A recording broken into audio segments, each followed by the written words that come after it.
Welcome to the Fantasy NBA Today podcast.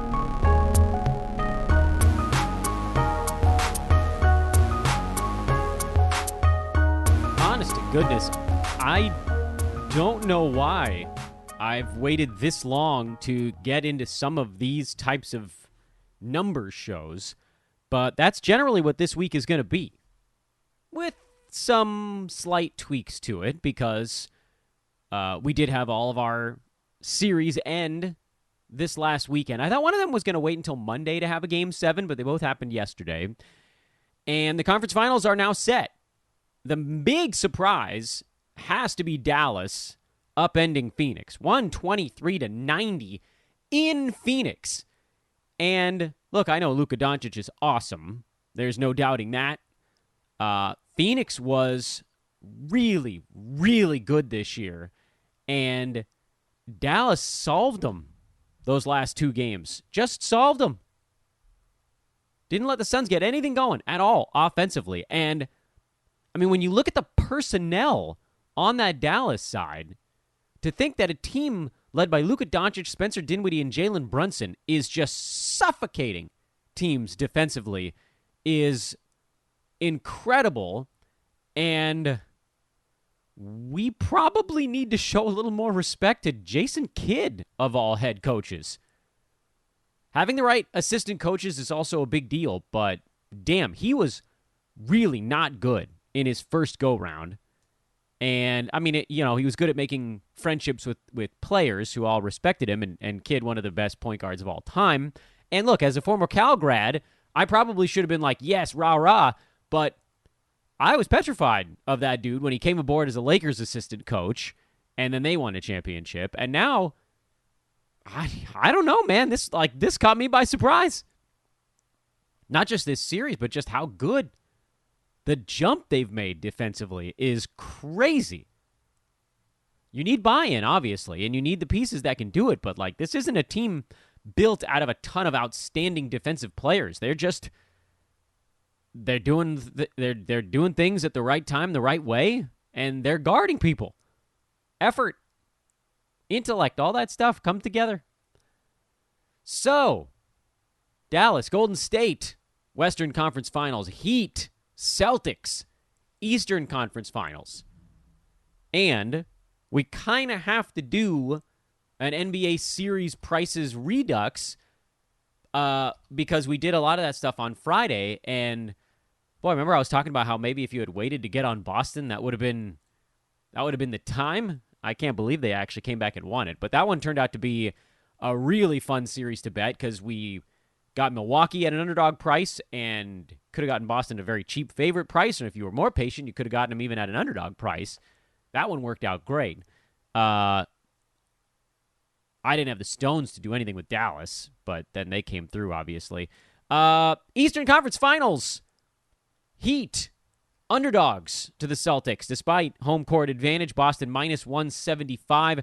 The team getting respect has now flipped. And honestly, look, I'll be frank with you guys. I thought Milwaukee was going to win that series. They were up 3-2, so I felt pretty confident about where that was sitting. But this is why you take guaranteed money when you can. It's a perfect lesson. I thought Milwaukee was going to win, but once I was able to create a middle, I think it was after Game 3. Wasn't it Game 3? I can't remember. I think it was after Game 3. It was Milwaukee up 2-1 after Game 3, and Boston was like a minus 125 after we got Milwaukee at plus 170-something to start that series. That sound right? So we created a middle of about $50. That's why you take those $50. Now, admittedly, if we had been more patient, but that's the thing, though. Milwaukee could have very easily just gone on and won that series, and all of that would have been for naught. The waiting, whatever. We didn't know it was going to get to be Milwaukee up 3-2, and then the Boston price was going to be, weren't they a plus 200 underdog at that point, going back to Milwaukee? So, yeah, we could have had 100 to win 170 on Milwaukee and 100 to win 200 on Boston, which creates a much larger middle. But we didn't wait that long. So, whatever. But again, this way, no matter who you thought was going to win the series, we had set it up where we could win money. That's why you do it that way. This one, I think we might be able to find the same path. I personally don't know who's going to win the series. We just found that Marcus Smart has a mid-foot sprain, and he's questionable for Game 1. I don't know how big of a difference that makes. He's been good for them. He was Defensive Player of the Year, but really that's a team-wide thing. Boston defensively has just been outstanding.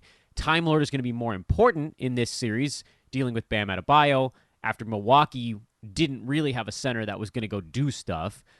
Boston's going to have a good game plan. Miami's a very different team than Milwaukee. Miami has Jimmy Butler and then just a crap ton of floor spacers. Tyler Hero is also a guy that can create. Adebayo is a very different kind of internal player. Miami has a different way of playing defense. Milwaukee is just going to dare you to shoot 1,000 three-pointers, and Boston hit them in the last couple of ball games. Grant Williams had like 95 threes in that last ball game. This is a different test. And it's a different test for Miami, too. They just had to deal with Joel Embiid as the force, and now they're going to pivot and deal with a team where, Boston, they'll take threes if they can. There's going to be more ISO-type stuff from wings as opposed to a big man. They don't have a James Harden that they can just push out to the perimeter and then kind of not worry about very much. Boston's going to be quicker, but more than anything, they're going to be seeing a better defense. On paper, this feels like a series that's going to be very low scoring. We'll see. It starts on Tuesday. Game 1's on Tuesday. Miami's favored by 2. We'll break that down on tomorrow's podcast. Total is just 204, by the way, for that ball game. But this is what I'm looking at.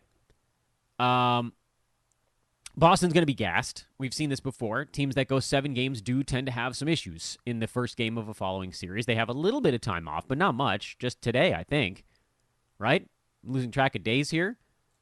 Yeah, that's a quick turnaround. And to go, that's a home game 7, grueling series. Miami only had to go 6. I know it's not a huge difference, but Miami wrapped theirs up on Thursday.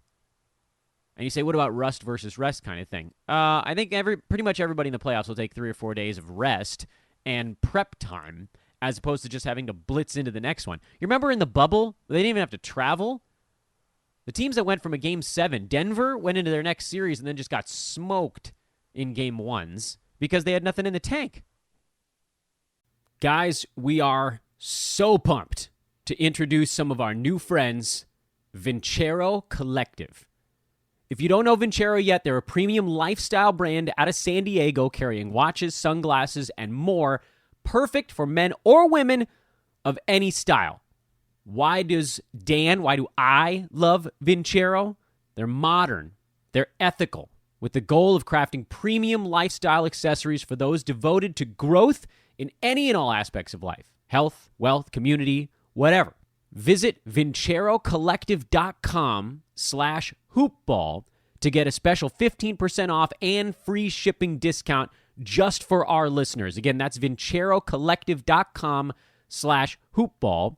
Vincero spelled Vincero. Their products are stylish, they're of high quality, they're eye-catching, they're modern designs. The watches are stainless steel, durable silicone, and Italian marble straps. For the glasses, all lenses are polarized, the frames are handcrafted, and because they know that online shopping can be frustrating, they have a 5-year guarantee and a 365-day free return policy. That's nuts, but you don't even need to take my word for it. They have over 30,000 5-star reviews. They've been featured in Forbes, Business Insider, and Newsweek, just to name a few. Go to VinceroCollective.com/hoopball. Get your 15% off and free shipping offer now. Hey folks, Dan here. And a reminder, if you look for it, every day is a cause for celebration. You can celebrate a friend for their promotion, their wedding, they had a baby, or some, life thing. You can celebrate yourself for getting your back to finally crack. It's no easy feat, especially if you got an old back. Or maybe you just want to celebrate living in the year 2022 where you can get beer, wine, and spirits delivered from Drizzly in under 60 minutes without leaving your couch. Right now, Drizzly is giving all new customers $5 off their first order with code FAST5. So download the Drizzly app or go to drizzly.com, that's DRIZLY.com, and use the promo code FAST5 for $5 off your first order. It's the #1 app for alcohol delivery. $5 off your first order. FAST5, the promo code FAST5 at checkout. Go to drizzly.com or download the app today. Enjoy the convenience of beer, wine, and spirits straight to your door in under 60 minutes. I think we have a fantastic opportunity, which, by the way, again, pointing out sort of the weirdness of this. Miami is favored in Game 1 by 2 points, and they are a sizable but medium-sized underdog in the series. So something is not lining up here.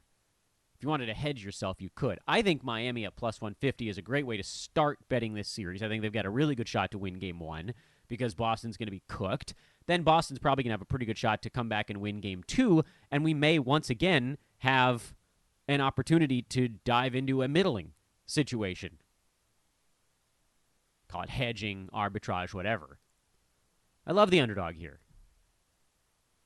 The other series is, and by the way, I don't know who's going to win that Celtics-Heat series because I thought this was going to be Heat-Bucks, and I figured the Bucks would get by them because they've kind of dealt with that type of defense before. Boston was a little bit of a different animal.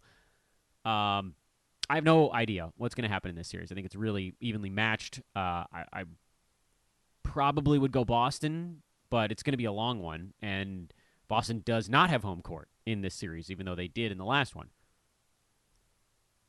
Teams, I think, starting to feel like maybe they should have played for the 1 or the 2 seed in that Eastern Conference. Not out west, apparently. Who needs it? The other series, Mavericks are plus 200 underdog in Golden State. That one starts on Wednesday, so they Mavs have a little bit more time off after their road win in Phoenix, but it's the same issue here. Warriors were able to finish things off in 6. They had plenty of time to rest. I think they finalized their series on Friday, so it's that same thing, Saturday, Sunday, Monday, Tuesday. 4 days off completely before they open up on Wednesday, and they were home when they beat Memphis. They didn't even have to travel. They're just hanging out. Got to figure they were probably game planning for the Suns, so they got to kind of go back to the drawing board, but you figured the assistants, the front office, whatever, they've been kind of come up with game plans no matter who comes out of the other series. That's their job. What do we do if we move on? So they're working on it now. But regardless, it's not like Dallas could spend a bunch of time prepping for Golden State while they were trying to get by Phoenix. I think the Warriors probably win Game 1 of that series for almost the same reason that I believe the Heat win Game 1 of the other one. A team coming off a 7-game series is in a very tough spot.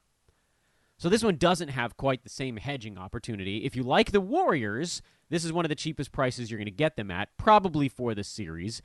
I personally don't think that they're just going to run away with it. I haven't been that overly impressed with Golden State so far. They had Denver, which was Jokic against the universe, and, they made pretty quick work of them, but Jokic he got one game. And then they had Memphis, who they didn't have Ja for the end of that series, which I don't know how that one changes. I would assume it's a little bit different if Ja Morant is in the lineup. And Memphis took them pretty far even without it.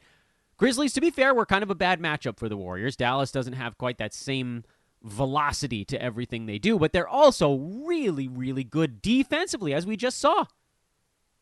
Shut down the Suns late in that series after they got picked apart, so they made the adjustments. They did what they had to do, and this is going to be a damn good test for a Warriors team that bounces between these massive offensive explosions and some slightly lower scoring games. Dallas is going to want to slow this thing to a halt. I don't think they're going to be able to pull that off in Game 1. I just think they're going to be too tired. You'll see everybody kind of throw their fastball. Warriors' fastball is going to be better than a tired Dallas one. So Warriors probably win Game 1. Series price probably moves up from minus 250 to like minus 325 or 350. I think there's an expectation the Warriors win Game 1, so it probably doesn't move all that much. If the Warriors win Game 2, that would be where you could, I think, consider a Dallas wager, because they'll be probably a plus 500, 4 or 500 underdog at that point, maybe 4. And then, who knows, maybe they come back, you're able to pick the Warriors off at a lower price. If this thing goes back to Golden State tied 2-2, then maybe you get the Warriors at, minus 200 or something like that. So there is a path to maybe stealing some sort of middling opportunity here. I don't think that I really like it all that much, but your path is Warriors now, which, minus 250. Let's say you put $25 on that to win 10. Now you're basically just hoping that the Mavericks get to like plus 300 if they're down 0-2 or anything higher than that, and you bet it, and you can go $10 on Dallas or $8 on Dallas or something like that to win a little bit more than $25, like 27, 28, and you created a middle of like $3 or $4, basically. Or, if you want to do $100 as your unit, you've created a middle of $25 or $35, something like that. So it's not overwhelming, and you're sort of hoping, and I also don't really want that Warriors money just dangling out there. This bet relies on Golden State winning game 1. If they don't, the whole thing gets thrown out of whack, and then you're just trying to figure out how to get off of a wager, which kind of sucks. But if you really want to have something on it, small on the Warriors here to start it at minus 250 because it's really chalky, and then you hope the Warriors win game 1 at least, because that probably gets you to basically buying off a bet. Dallas probably goes up to like plus 240 on the series after losing game 1. I don't think it moves very much, the more I think about it. And if the Warriors win 2 in a row, not only do you have a good bet at that point, but you could also hedge off. Did I say this is Fantasy NBA Today? I can't remember. It's Fantasy NBA Today. Thanks for tuning in, everybody. Monday, off-season show 26. We rumble along. I'm your host, Dan Besbris, at Dan Besbris on Twitter, of course. Ethos Fantasy BK is the basketball. Then that one's got news coming fast and furious left and right. Ethos Fantasy BB is the baseball feed. Ethos Fantasy FB is the football feed. Those guys are humming right now, man. The football podcast today, JP dropped 3 wide-out sleepers on May 16th. You guys got to get in on that. Don't wait, man. This is up-and-coming superstar type of stuff. Get in at the ground floor. JP Sticko, JP STICCO.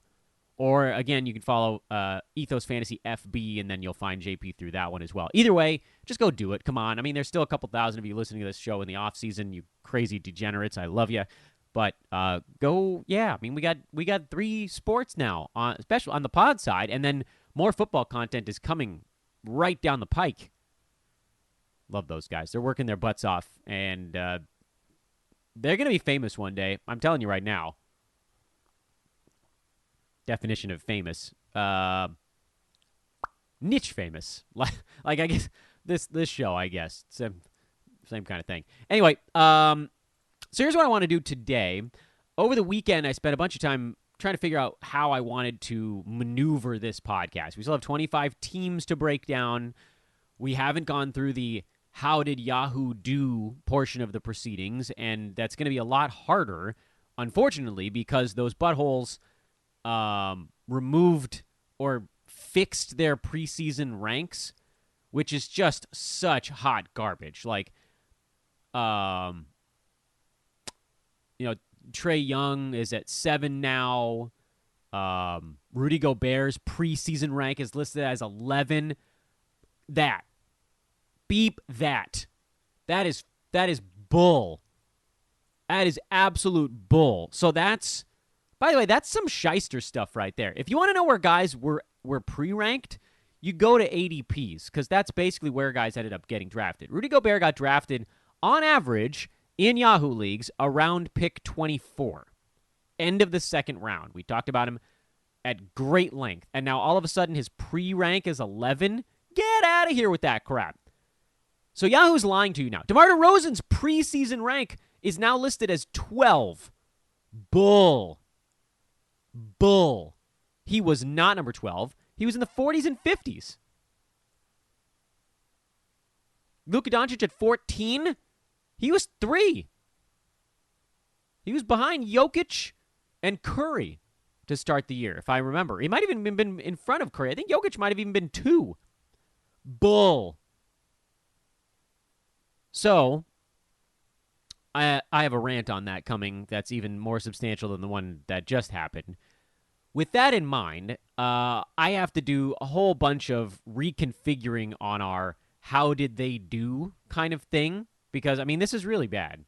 Like, this is really sleazy and underhanded for Yahoo to try to move their picks around to better reflect where guys ended up. Like, they're trying to look better, and that's crummy, because it's important for our research to know how they actually had guys ranked, and this isn't it. Like, they did fine, you know? There's nothing to be embarrassed about. We all miss. But to cover it up like that and to just change them in the middle of the season, brutal. So we can't do that same research. We'll have to work off ADPs. So that's going to totally change the way I put together my Excel spreadsheet to then do whatever we do, a couple weeks of podcasts on that. It's actually really important to know going into next year. So since I'm in this mode of wanting to lay into someone, I figured the best person to lay into is me. We're going to lay into me. So today, we begin our journey backwards in time to the Dan Besbris Old Man Squad of the 2021-2022 NBA season. How did I do? And the answer is, as per usual, fine. I'd love to come on here and say that it was just, crushing after crushing after crushing after crushing. But there are hits, there are misses. And at the end of it all, you look to see what landed. And unfortunately, the beginning of the Dan Besbris Old Man Squad was riddled with injury problems. I hate it as much as you guys do, but I'm going to wear it because this is what happened. The Dan Besbris Old Man Squad really liked Jimmy Butler as a guy on the turn. And, on a per-game basis, that turned out to be a perfectly reasonable grab. He ended at number 15 per game after having a bunch of games in there where he was just sort of like not himself. Remember, he started the year and he was number 4 or 5 on a per-game basis. He and Paul George were both up there. And then, unfortunately, Butler missed 25 games. So that knocked him down the board a little bit, and he finished at number 32. Another guy that I liked in the relatively early going was Bam Adebayo, who mostly was a guy we were drafting based on the fact that he never misses any games. And then he missed 26 ball games. He was number 38 on a per-game basis, which still wasn't good, mind you, but he was on his way up. You might recall he was like in the 50 to 60 range before his injury, and then after it, he was excellent. But there wasn't enough games there to make up for time lost. So Bam ended up as a big miss. Luckily, the third player on our Dan Besbris Old Man Squad didn't completely disappoint, and that was Rudy Gobert, who was number 23 per game and played in basically the exact league average number of games and finished at number 23. Phew. Everything was golden there, by the way. Remember, he did miss some time kind of late in the season with a couple of things where he was really cruising along before that. So that one was, I don't know, call it a big hit or anything, but he got to his ADP, and in the first couple rounds, that's generally good enough. You can find someone that beats it, even better, but we'll take it. Michael Porter Jr. Okay, now, I still have no idea how he ended up on this list, because he's not at all a kind of guy that typically ends up on a Dan Besbris Old Man Squad. This is a lesson for me in not getting talked into a guy. I got talked into Michael Porter Jr. I feel bad about it. I won't let it happen again. That's my promise to you there. That type of thing. It's just not me.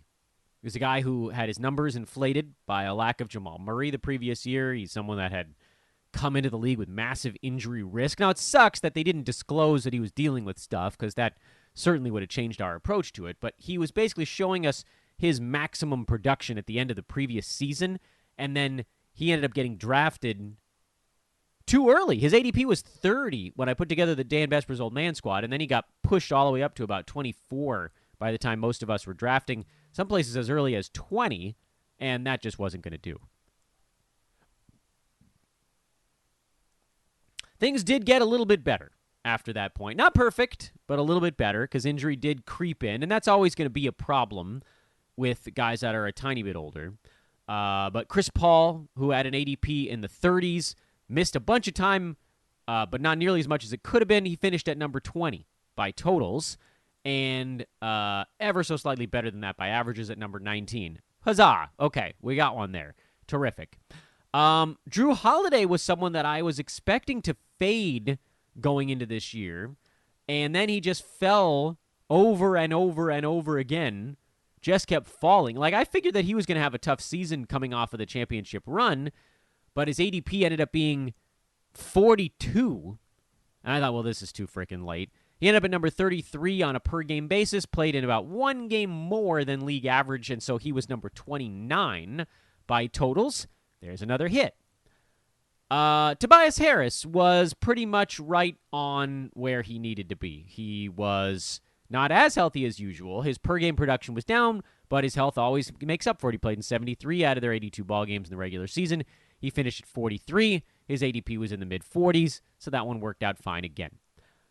I expected him to be higher than that, so I don't know that I can give myself, like, the pat on the head. By the way, I had Chris Paul ranked at number 19 on the Dan Besbris Old Man squad, and he finished at number 19, so that was pretty cool. Always like to see that one go right. Drew Holiday I had at number 27. What did I just say? He was 29, so pretty close there as well. Tobias Harris, I thought he was going to be in the 40s per game, plus the durability thing, so that would have pushed him into the 20s by totals. Instead, he was in the 60s per game, plus durability. It pushed him into the 40s by total. So I didn't really get that one right, but he ended up as a reasonable, very reasonable own band squad pick in the late 4th, early 5th round. Here's another miss. Clint Capela. I don't know what happened to Capela this year. We saw what he was supposed to be for about a week and a half in the playoffs, and it wasn't like he was a complete disaster. He was number 65 by totals, which is like, meh, but only 1.3 blocks per game. That's where things really came apart for him this year. Rebounds were also down, still okay at 11.8, but not where we wanted them to be. And he was actually, believe it or not, like relatively durable. He played in 74 games this season, which I think might surprise some people. So that meant he jumped up to number 44 by totals. I thought he was going to be in the 30s by totals, so I was off by a round there. But he did end up being basically an ADP match. So he wasn't a win, he wasn't a loss. He falls into that category with Tobias Harris that we just talked about a moment ago. I had Rashaan Holmes on this list, and unfortunately that goes down as a huge miss, although he started the year way out ahead of his ADP. And then he had the eye thing, and then he had the death in the family, and then they brought in Domantas Sabonis, and that one just completely came apart at the seams. So, unforeseen type of deal. Sucks, but you got to take the hit. I put OG Anunoby on the Dan Besbris Old Man Squad board as well. But this was on like the first draft, and I felt like his ADP ended up too high. You guys so I'm going over the Old Man Squad that I put out, the first one that dropped, and this was when Anunoby's ADP was 51, but he basically wasn't going at 51 anywhere. He ended up going in the late 30s by the time most of us had our drafts, and at that point, I was doing podcasts telling people that he was going too early because I thought his totals rank was going to be late 30s, and even that was way off because he spent most of this year hurt. So this one's a weird one. I'm actually sort of just not counting it because he kind of wasn't supposed to be there by the time actual ADPs dropped, and we'll just move on to the next guy. JJJ had an ADP of 53. He was one of those ones where he was actually one of my favorite plays on the board this year. He ended at number 14 by totals. Per game mark was back of that, obviously, but 78 games played. He ended up as one of the biggest hits in the middle rounds, and I'm really happy about that one. He was somebody that I didn't really talk about on the podcast until Jonas Nader was on the show. And at that point, I said, look, like, I'll tell you guys now, I really like him this year as a post-type guy because he's soured everybody. This is why we did a show last week where I talked about not having a don't draft list. JJJ would have been just the type of guy to end up on a lot of teams' do not draft boards because he was only supposed to miss a month with the meniscus thing, and then he missed the whole damn season. Just until the very end, we got to see just enough JJJ at the end of last year to know that when he got back up to 28, 29 minutes a game, he was a top 40 play easily. Now, his shot wasn't really falling this year. He shot 41.5% from the field and still had a fantastic fantasy season. Played just 27 minutes per game, which was maybe a hair lower than expected. Anybody that thought he was going to go for like 33 minutes a game, they haven't seen his foul issues or how Memphis is going to be careful with certain guys. I thought he might get to near 30, so perhaps there's actually room for him to grow next year. But you're not going to have this kind of value on him again another time. This season kind of used it up. I'm not going to get through all the names I want to on today's show because I'm trying to keep these things to about a half an hour, and we're pushing it. But I do want to do one more, and Mikael Bridges was the next one, which is a fun one to do because after him we had a couple of misses for varying reasons, many of it injury-related, and then one of them just, like, completely off the mark, and one of the guys I said. But Bridges was your prototypical, this guy's going to play, and dude played all 82 games again. I thought he'd miss a couple off their run to the finals last year. He is the captain of durability right now. And, at the beginning of this year, he started slowly, got it going by midseason. His ADP was 61. I said his per-game rank was going to be 42. I thought he was going to sort of level off, and I thought his totals rank would be 33 because I figured, he'd miss a couple of games. But as it turned out, I didn't give his durability even enough credit. His per game was 55, so that actually did kind of take a small step back. His steals were only at 1.2 this season, but his durability was better than expected. I had him ranked at 33 by totals, and he beat it. So that one was a nice win as well. We're going to put a pin in things for now. I do still have 5 more on the before 100 ADP guys. We have 4 names on the risky roto plays. Remember that? And then the after 100 upside guys. We'll talk more about that tomorrow, the next day. We'll see how far we get each day. I'm in no huge rush. It's the offseason, damn it. But I will say this. There are going to be more misses than hits once you get into the later part, and that's just the nature of the beast.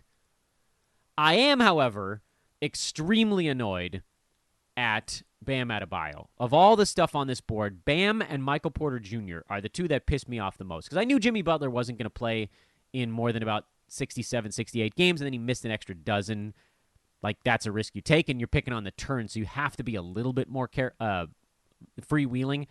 But Bam, even if the per game was down, we were counting on him playing 73 or more games, and so that one really hurt. And then Michael Porter Jr., he wasn't on my board.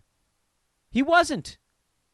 One guy gets me every year. I don't know. I never know who it's going to be going into it, but this year it was MPJ. I had no intention of having him on any of my boards, and then he ended up on my boards. These other misses, I'll wear it. Jimmy Butler, more injured than we expected.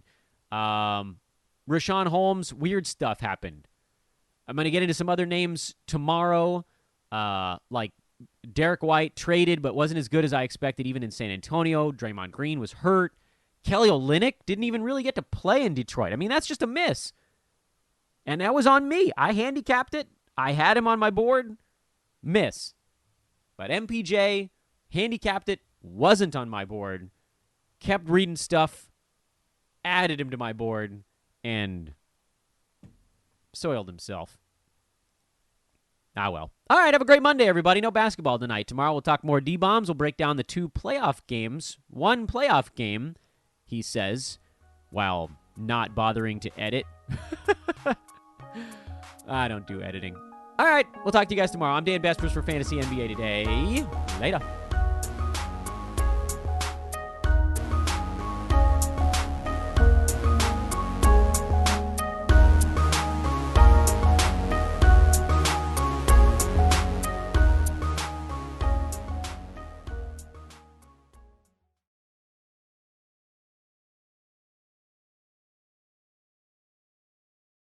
Underdog Fantasy is the fastest-growing fantasy app and easiest place to play fantasy sports. Just jump on UnderdogFantasy.com or download the app, draft your team, and that's it. And if drafts aren't your thing, they also have a pick'em game where you can win 20 times your money in a single night. Use promo code RADIO, and Underdog will double your first deposit when you sign up with up to $100 in bonus cash. Deposit $100, get $100 free. That's promo code RADIO. Terms and conditions apply. At Kroger, we believe it takes the right team to bring you the freshest produce. That's why we partner with farmers who grow only the best. And that level of teamwork means better, fresher options time and time again. Working with farmers is what it takes to be fresh for everyone. Kroger, fresh for everyone. It's the big $10 sale, so mix and match and get 2, 3, 4, 5, or even 10 for $10 with your card. So many great deals. Kroger, fresh for everyone.